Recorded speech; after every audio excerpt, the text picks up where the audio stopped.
Hi, I'm Marcia Smart from Smart in the Kitchen. Today I'm in the Beef It's What's for Dinner Culinary Center, and I'm going to show you some of my favorite tips and tricks for how to cook beef at home. On game days, I always have a big batch of chili going. It's just something that can stay warm on the stove, and then you can make it into nachos. You can have other fun sides for all of the snacks during the game, but there's nothing like a big pot of chili when you maybe don't know how many people are coming over to watch the game. A triple batch of chili can be frozen in leftovers after the game, and then you're winning at life. If you've ever made chili and you notice it just looks a little watery and it's not quite coming together, take an immersion blender and just place it in this chili in 2 or 3 places. Give it a quick pulse and it'll thicken up the base of your chili.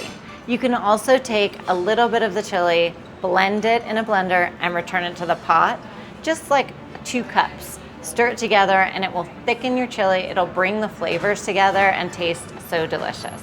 If you're looking for more beef tips and tricks for cooking beef at home, head to beefitswhatsfordinner.com.